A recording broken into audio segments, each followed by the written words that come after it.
Hi, welcome back to some more reactions. Okay, today we got another death battle by with Stitch versus Rocket Raccoon. Disney versus Marvel. Okay, Stitch, Lilo and Stitch and Rocket Raccoon with the So sponsored by Marvel's Guardians of the Galaxy. BetterHelp and Mint Mobile.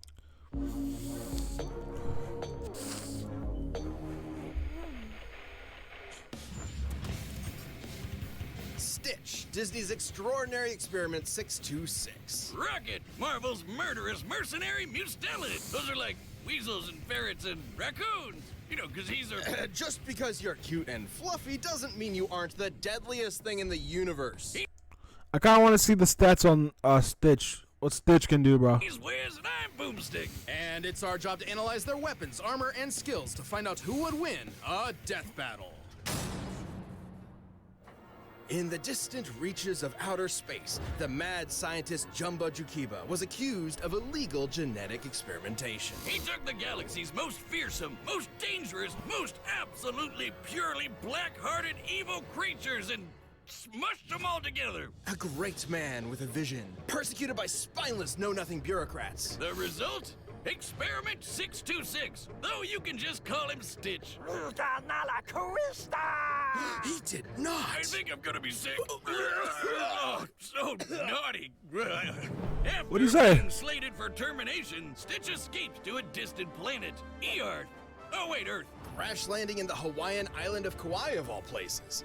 There he'd be adopted by the Earth girl Lilo and went incognito as the ugliest dog ever. And despite his horrific upbringing, Stitch found he had a softer side, a love of Elvis, and a kinship with Lilo, a devil child who didn't fit in, just like him. It wasn't long before Stitch was ready to do anything to protect his new Ohana from the alien threats coming to get him. And let me tell you, as a fellow mad scientist, Ohana means family. Oh, I could low-key voice Stitch, brah. Jumba really outdid himself here. I've been meaning to dig deeper into Stitch's piecemeal alien biology for years. First of all, his fluffy exterior is entirely bulletproof, fireproof, and nearly impenetrable. Oh, this comes with a catch. His molecular structure is so dense, he can't swim. Sucks he landed in Hawaii of all places. Stitch can crawl on walls, hear a whisper for Bro. miles Bro can't swim?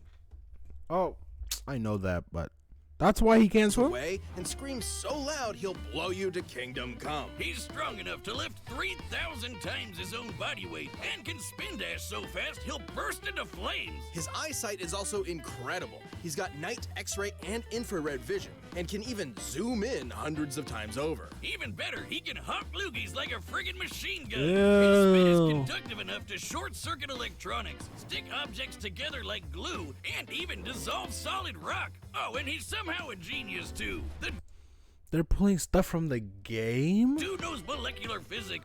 Who plays the He game? can build entire mech suits and spaceships out of junk in seconds. You wouldn't think it from his everything, but Stitch is a genius with a brain comparable to a supercomputer. The world's most powerful supercomputer right now is Hewlett-Packard's Frontier, which can make 1 quintillion calculations a second. Comparing Stitch to Frontier is frankly a massive lowball. See, Stitch was programmed to have Jumba's own intelligence, and Jumba's IQ has been compared to that of an entire galaxy combined. I have conducted my own genetic analysis to determine Stitch's alien progenitors. His DNA includes traces of the manglioid of Meridian 4, the goo goblin booger beast, the people-eating pus monkey, the deadly disemboweler, the boiling tongue-oid, and the bottom-feeding scum sucker. It sounds like your ex-wife. Am I right? No, Wiz, what the hell? That's such a messed up thing to say about her. Be better. I'm so disappointed in you. You can make those jokes when you start paying the alimony. The alimony. Well, Stitch's incredible buffet of alien DNA is supported by a power cell embedded in his body, fueled by the energy of 2 colliding planets. Huh? Colliding planets! Are you coming back? Bro. No? You. Okay. He's got a jetpack, freeze ray, grenades, and a Seismotronic 200, which can make sandwiches gigantic. Oh, and shrink enemies, that's cool too. Stitch was a one-fluff army, and he proved it when everyone from the Galactic Federation to the dastardly Dr. Hamsterville came to pick a fight with him. Including all of Jumba's experiments. Yeah, 626 isn't just some random number. There are hundreds of these little bastards running around. More trouble-making cousins to add to his growing ohana. Though he had to pacify Did I see a cloud? Oh my god. Around. More trouble-making cousins to add to his growing ohana. Though he had to pacify many of them first, like Slushy, who can create a snowstorm that covered all of Kauai. Or Richter, who can split the Earth in half and shatter planet-busting asteroids. And Jumba stated that Stitch was the most destructive, unstoppable monster the universe has ever seen. Even more dangerous than Holio, who can create a black hole large enough to consume the entire universe. Speaking of black holes, in the anime, yes, there's a Lilo and There's an anime? Stitch. What'd they do to my girl, bro? What? Stitch once piloted a ship carrying a supernova bomb strong enough to wipe out a galaxy and flew it into a black hole. It and the black hole both exploded on top of him, and he popped out no worse for the wear. You know, like you do. Another time, he piloted a ship to a different black hole in less than 2 minutes. It's unclear exactly how far this was, but the average distance between stars is about 5 light years. That means his ship would have had to have been flying at over 1 million times the speed of light. And when he's filled with love for his ohana, the power cell inside Stitch surges incalculably. He used this to defeat Dark End, an experiment explicitly made to be stronger than Stitch, who had just defeated 4 Stitch clones on his own. Bro's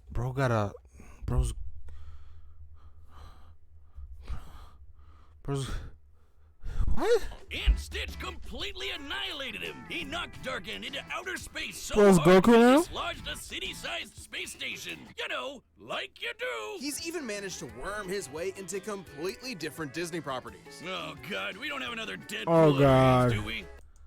Oh god, bro. With Stitch around, Lilo, Nani, and the inhabitants of Earth couldn't be safer. Surf's up for everyone's favorite blue fuzzball of death.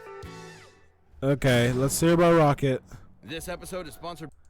Do I say right now who I think will win, or do I wait till after? Okay, after hearing all that, I did not know Stitch can do all that. Okay, bro can level up, bro. Bro got stages of power, bro. I got here Rocket. Oh god, I think Lilo might win, bro. I got here Rocket It can first. be easy to spend all your time on your work, your friends, your family. But how much time do you actually spend on yourself? Therapy can be an incredible asset to your mental health, even if you don't think you need it right at this. Oh, I need a back scratcher. Oh, this is uncomfortable. Oh god. Hold on, I gotta scratch my back with something. Let me skip this ad. What? And off your first month. That's BetterHelp, HELP.com/deathbattle. Somewhere in the Black Mountain Hills of Dakota, there was a young boy named Rocky Raccoon. Raccoon, not Rocky. That's the Beatles song he's named after. Well, I have wasted a lot of time on some very specific research. In fact, it's just Rocket. Despite his startling resemblance to the resourceful dumpster-diving mammal, Rocket originates from the alien planet Half-World, which served as an asylum for the criminally insane ruled over by alien humanoids. Along with many of Half-World's cutesy inhabitants, Rocket was subjected to cybergenetic modifications by his overlords. All with the purpose of being Half-World's warden, Ranger Rocket. Rocket's mutations make him smarter, stronger, faster, and tougher than your average garbage goblin. His cybernetic skeleton is connected to artificial vertebrae and neural implants, allowing him to dodge gunfire and laser beams, survive an explosion the size of a city block, and keep up with supervillains like Kraven and Venom. Alongside pals Lila the Otter Kraven. and Walrus the... Yeah, Rocket battled the mercenary Blackjack O'Hare and killer clowns and saved the day time and time again. I bet you're wondering what the hell this has to do with Guardians of the Galaxy. In a convoluted editorial effort to reboot his character, Rocket left Half-World to become a mercenary and had his memories suppressed. After a betrayal by his otter lover, a different one, he has a thing for otters, Rocket was sent to jail. Space Jail. And prison changes a man. Gunn was the Saturday morning cartoon character of yore. He was a felon, cynical and hardened by the criminal justice system. The space criminal justice system. Rocket suffered not only from his penal servitude, but the trauma of his brutal genetic modifications, and a lingering sense of... Yo, I haven't watched the third movie. It's just, I don't know. I think I'm just kind of tired of Marvel right now. You know, they got superhero fatigue. I think I got it. I'll jump on that train. There's just so many other things that I just want to watch. You know, I rather, you know, I haven't watched. There's a lot of Marvel movies I haven't watched. Okay, okay. I've watched every Marvel movie up to Thor Ragnarok. Okay, every Marvel movie, every Marvel TV show, even the ones on Netflix, I've watched them all. But my fatigued end at Ragnarok. Something at not Ragnarok. No, not Ragnarok. Thor: Love and Thunder. I mean, Thor: Love and Thunder is where my fatigued end. I don't. It could be something that I don't know why. I haven't watched the Black Panther. I've watched nothing else. It's just I something with that movie just made it seemed all like just it's just I don't know. Alienation.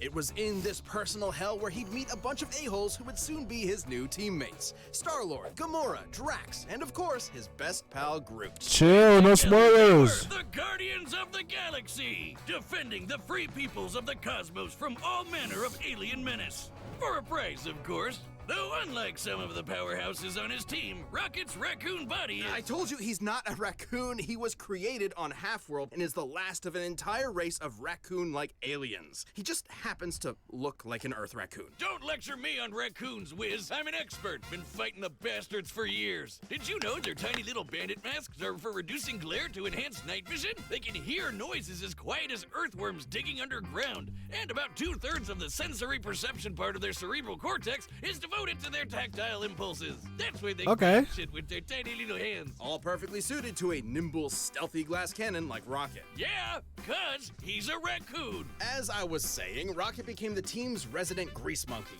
specializing in all things technology and engineering. And fittingly, his specialty in combat is firearms. Yeah, that sounds like my cue, Wiz. Rocket's built giant mechs, cobbled together random junk for an improvised flamethrower, and casually slapped together a bomb strong enough to destroy a moon. Oh, and he's got every kind of hand cannon imaginable. Pistols, machine guns, miniguns, rifles, rocket launchers, plasma guns, laser guns, and my favorite, the melon popper, where melon means head and pop means... kabam! That melon belonged to a Super Skrull, one of the deadliest warriors in the Marvel Universe. With the combined abilities of the Fantastic Four, including the Thing, who survived a blast from the power cosmic that could split a planet in two. Yeah, Rocket's weapons are crazy, like the Rampart armed phasic cannon, which utilizes cold fusion and could melt the face off the Mad Titan himself, Thanos. The same Thanos who is strong enough to survive a supermassive black hole 4 light years across, and came out with only light scratches. The very same Purple Shrek who's battled universe busters and beyond like Thor, Hulk, and Odin. If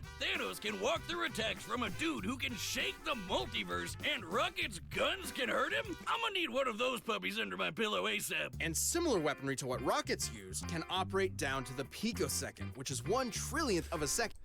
Ain't gonna lie, I've made up my mind. Stitch is winning. I'm sorry. Let's go to the fight. Stitch is winning. I think I've heard enough. Stitch is winning. That's Locked it in. Locked. Stitch is winning. I'm sorry. Stitch just sounded a little better. Stitch sounded a little better, bro. And bro got Goku level powers, bro. All right, the combatants are set. We've run the data through all possibilities. Like, bro said Stitch was indestructible, bro. That's basically what the whole thing was. Okay. This is gonna be a short fight. I can hear it. I can see it. Like, come on. What is Rocket Raccoon gonna do, bro?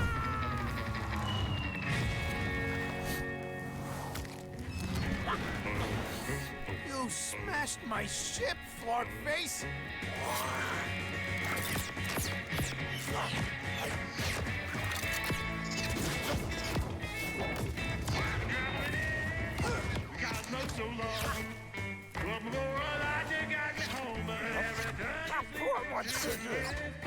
What did you say about my mother?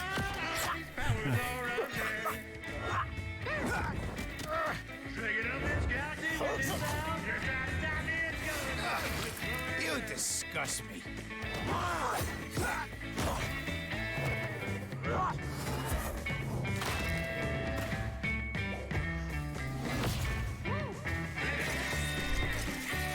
What?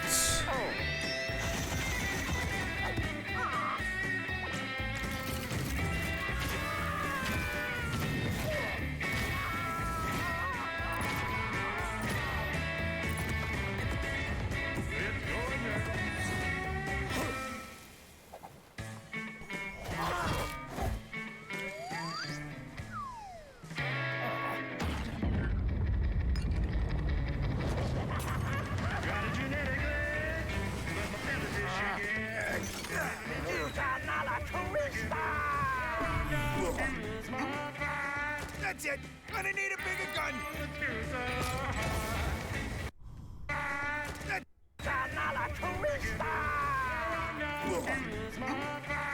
That's it! Gonna need a bigger gun! What did he say?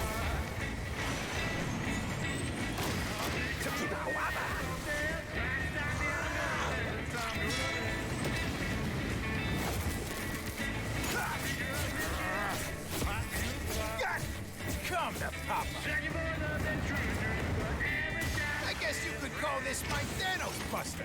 It's hunting season now, Buzzball.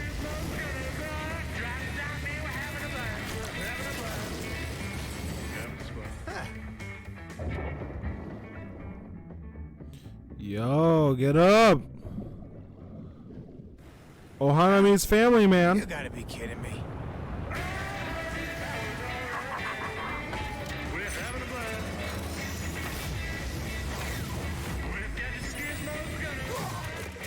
There you go.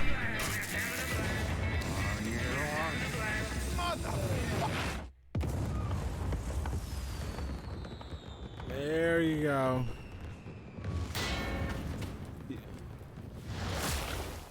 Oh!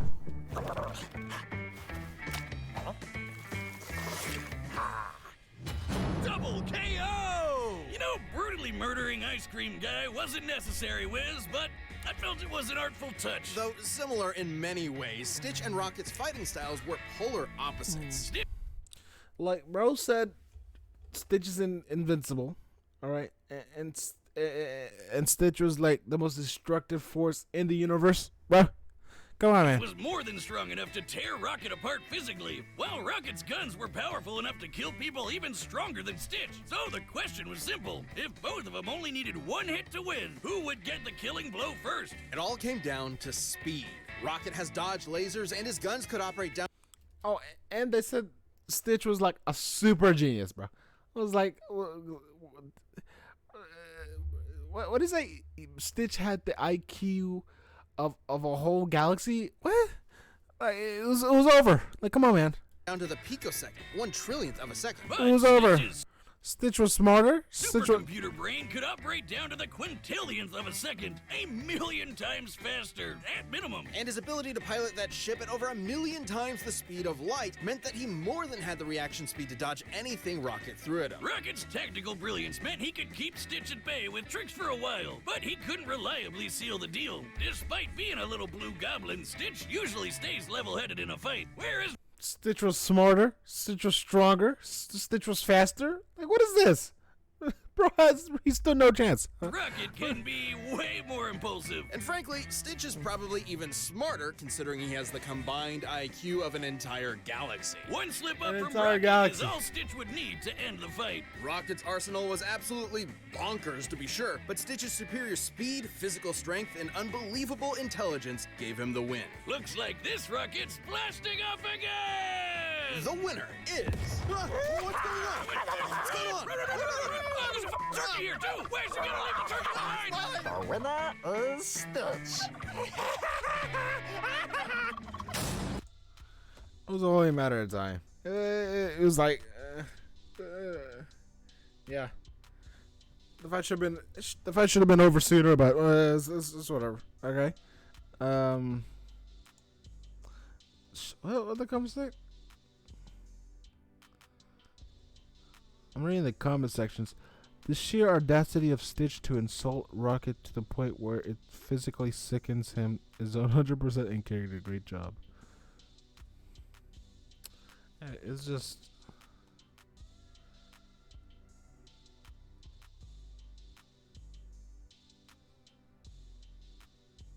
Listening, yeah, it's like Stitch had to win. If you thought Rocket was gonna win, I'm sorry, bro. Like, what were you thinking?